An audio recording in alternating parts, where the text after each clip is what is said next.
Hey everyone, Grant K for the Flame Learning channel. In this video, we'll go through the updated 3D composite navigation controls in the Flame 2017 Extension 1 products. This will give you a much more fluid experience when working in action when moving around the 3D environment. If you would like to follow along, please click the link in the YouTube description to download the media. Alternatively, if you're watching the podcast version of this video, then type the displayed link in your web browser. Go ahead and load the media into Flame using the Media Hub, and in an empty batch group, click the Load pull-down menu and choose the Load and Replace option. Load the provided batch setup, and you can go into action using the 1-up view with F4. You could also be using a multi-view like the 2-up or 3-up view. However, the 3D scene navigation controls will be the same when moving around the 3D composite. Now, in previous versions of Flame, in order to move around the 3D environment, you had to switch modes using the Tools pull-down menu or keyboard shortcuts. So you would choose Orbit, which is mapped to O, Track, which is space T, or Dolly, which is space Z. You would navigate the 3D scene and then switch back to select mode with M. So loads of moving back and forth between the different modes. The first major improvement of Action's 3D scene navigation is that you can navigate the 3D scene without changing tools or modes. This is a massive speed improvement and time saver. So if you're using a pen and tablet and you're clicking in the result viewer, you can select and deselect objects as expected. But if you hold Alt and click, you can orbit the 3D environment. As soon as you release the Alt button, you are back in select mode. If you hold Ctrl and Alt and click, you can dolly forward and backward. And finally, if you hold Shift and Alt and click, you can track the camera in the 3D environment. What's very useful is the interactive switching between the navigation modes. So just by toggling the different keyboard shortcuts, you can easily switch modes to focus and work on any area of your 3D composite. All of this without explicitly clicking buttons to change modes. Now, if you've used Autodesk Maya, you might recognize that we've standardized Flame in terms of the 3D scene navigation.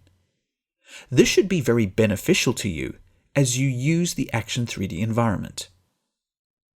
Now, for those of you who prefer to use a mouse instead of a pen and tablet, Flame's 3D scene navigation controls have also been matched to Maya. So holding Alt and pressing the left mouse button will orbit the camera. Alt and the middle mouse button will track the camera, and Alt and the right mouse button will perform a camera dolly move. Finally, one extra little bonus for those of you who use a wheel as a middle mouse button, just by scrolling the wheel with no shortcuts will perform a camera dolly move. So that should cover the typical interfaces that you would use to drive the 3D scene navigation in Action. But I'd like to remind you at this point that you are physically moving the camera in the 3D scene. So if you have a specific camera animation, I suggest creating another camera or using the working camera view with space F4 to move around the 3D scene. Please remember this as we'll come back to this point in a moment. The next improvement to Action 3D scene navigation is focusing or framing. For example, you have a 3D scene full of objects and you want to focus on a specific one.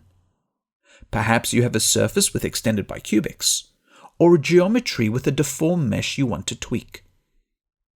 To get to the object quickly without manually pulling the camera towards it, you use framing. Select the object in question in the view or even in the Action schematic and press space F.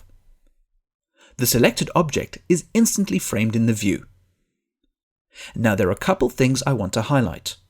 Firstly, I mentioned about animated cameras and camera position not so long ago. So when you frame a selected object, the default behavior is to automatically switch to the working camera for the framing. You can see this at the bottom right of the view. Toggling between F4 for the camera output and space F4 for the working camera view illustrates this. So you won't lose any of your camera settings by framing an object. However, if you want to force your main camera to frame the object and not the working camera, you can disable the option in the Action Node Preferences under Object Framing. A great use case for this is that you can use framing as part of a camera animation. This is quite useful for aligning the camera quite quickly. The second point I'd like to highlight is that when you frame an object, the center point of the framing becomes the center point for orbiting the view. So when you frame an object and orbit it, the view or camera will not simply fly off the focused object. It will stay locked until you explicitly move the camera within the 3D scene. The third point, if you haven't already guessed, is that you can select multiple objects and press Space F to frame them within the view. The center point of the framing will still apply when orbiting the view. Now, if you wanted to frame every object in the 3D composite, you can press Space A and see every object in the view. The fourth point to mention is that when you use framing, the viewer will always zoom to 100%. This ensures that there is no distortion with the framed objects. If you physically zoom your view, you are zooming pixels and not actually moving the camera. This changes the field of view, which introduces the distortion. So if you want to move back or forward, rather physically move the camera in the 3D composite to keep the field of view consistent at 100% zoom, and there should be no distortions. Finally, to conclude this video, I want to show you two useful keyboard shortcuts as part of the 3D scene navigation. Let's say you've navigated your 3D scene or even framed a couple of objects. You've perfectly positioned the camera and you'd like to keep this view or even use it in the final render. So the first keyboard shortcut to remember is Space C. This will create a new camera in the current position of the working camera view.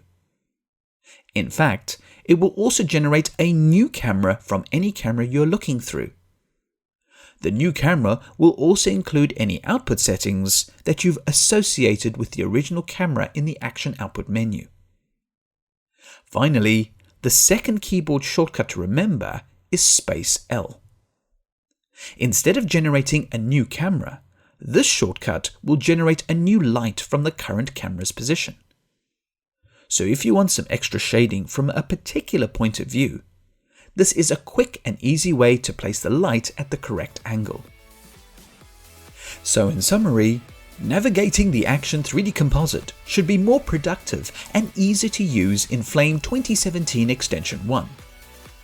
Be sure to check out the other videos covering the features, workflows, and updates to the Flame 2017 Extension 1 products. Comments, feedback, and suggestions are always welcome and appreciated. Thank you for watching, and please subscribe to the Flame Learning channel for future videos.